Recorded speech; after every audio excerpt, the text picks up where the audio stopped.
El último reporte nacional por COVID está hablando de 191 personas que fallecieron por esa enfermedad en 24 horas y un poco más de 102.000 nuevos casos de contagios. Estamos hablando de 2.099 personas que están internadas en terapia intensiva con una ocupación de camas, ya esto es a nivel general, a nivel país, del 43%. Es verdad, son muchas cifras, son muchos números que nos impactan y que nos asustan, pero que vale la pena poder analizarlos con especialistas. Es por eso que estamos en contacto desde la ciudad de Buenos Aires con Sonia Tarragona, que es la jefa de gabinete del Ministerio de Salud de la Nación. Hola Sonia, ¿cómo estás? Muy buenas tardes. Hola, ¿qué tal? ¿Cómo están? Buenas tardes. Bueno, podríamos, no sé, actualizar un poco la foto de lo que ocurre en la Argentina con el COVID y a partir de allí, si nos podés contar cuáles son las estrategias sanitarias para enfrentar esa etapa. Bueno, los números los conocen, los venimos viendo habitualmente. Tenemos un número muy elevado de casos. Como ustedes mencionaban recién, las terapias intensivas están con poca gente. Nosotros hemos tenido más de 7.000 personas en terapia intensiva. Y ahora las estrategias se orientan a trabajar siempre en los cuidados personales, porque ciertamente la única manera que tenemos para evitar el crecimiento en la transmisión es que las personas refuercen sus cuidados, que parece que se han relajado mucho, y es natural que eso pase. Tuvimos muchos meses con pocos casos y eso hace que las personas sientan una sensación de seguridad que complica un poco la gestión de los casos. ¿Nos podrías contar cuáles son las variantes que circulan en Argentina? Porque en general escuchamos hablar mucho de Omicron, pero ¿hay otras más? Sí, nosotros tenemos predominancia de Delta en muchas provincias, cada vez menos. Omicron ha desplazado rápidamente a Delta. Y como ustedes saben también, Ciudad de Buenos Aires, Córdoba y algunas provincias en particular tuvieron un avance rápido de Omicron y desplazaron a Delta. Sin embargo, hay provincias todavía que tienen prevalencia de Delta.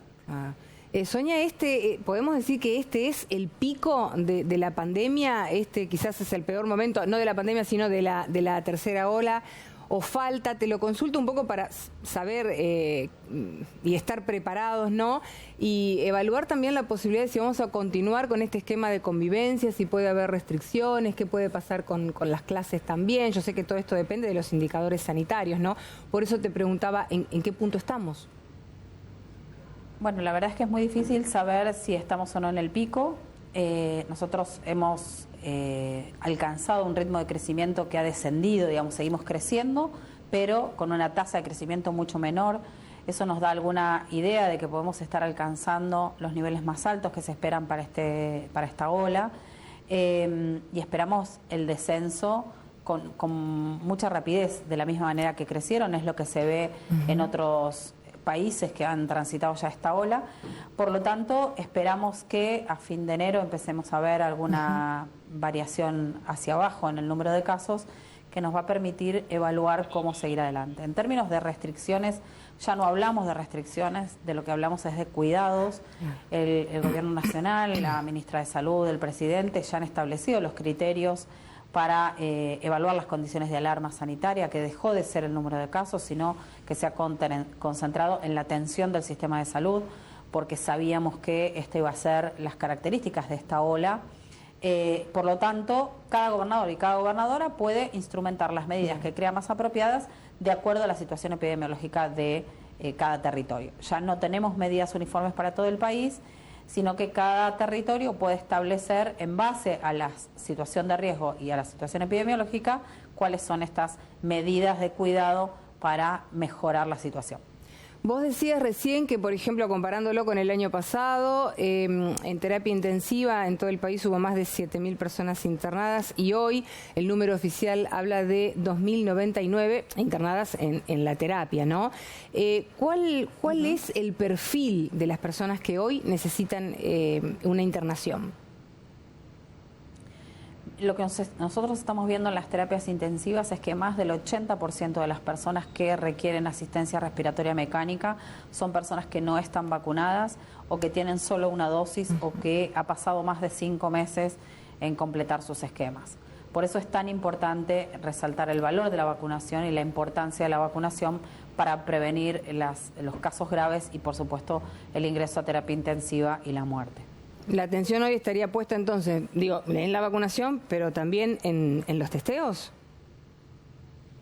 Claro, hoy tenemos el foco hoy de atención del sistema o la atención del sistema ya no está con exclusividad en las terapias intensivas, sino en el primer nivel de atención, porque estamos viendo muchos casos leves y moderados que se resuelven sin internación, pero eso hace, lo que ustedes también han visto, un crecimiento muy grande y muy vertiginoso en los centros de testeo. Claro. Entonces, por eso es tan importante no hacer testeos innecesarios, seguir las recomendaciones de las autoridades sanitarias para testear exclusivamente en aquellos casos que requieren ser testeados y el resto que no lo requiere, tomar las medidas que se recomiendan. Claro, otra de las características también, cuando uno inevitablemente hace la comparación con el año pasado, es que lo que nos asusta es que vemos en los hospitales, en las áreas críticas, muchos chicos y chicas o adolescentes que están internados, algo que no pasaba en la segunda ola. ¿A qué se debe esto?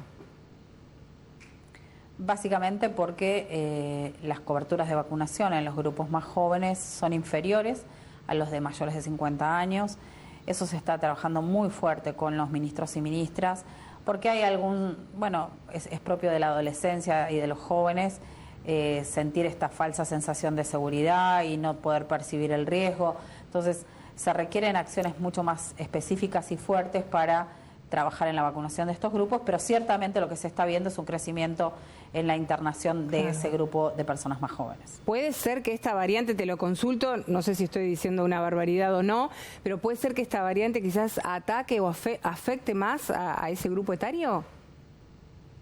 La verdad es que hay algunas versiones o hipótesis respecto de eso.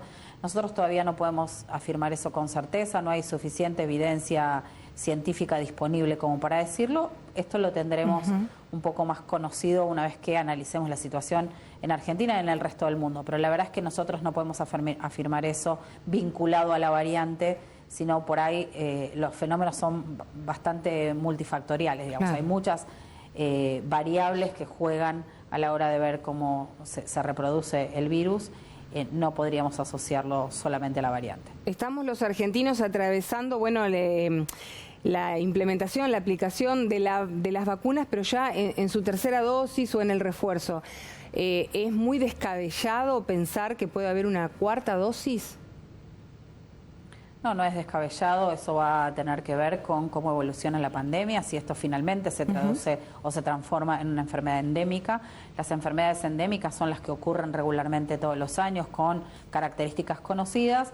Como ha pasado con H1N1, que uno cada vez que circula se vacuna, es posible también que eso pueda ocurrir con COVID, pero todavía no lo podemos asegurar. Así que puede que exista o puede que no, va a depender de cómo evolucione el virus de acá en adelante. Bueno, te vamos a liberar. Muchísimas gracias por estos minutitos. Sonia Tarragona, que es jefa de gabinete del Ministerio de Salud de la Nación. Ha sido muy amable, te deseamos que tengas muy buenas tardes.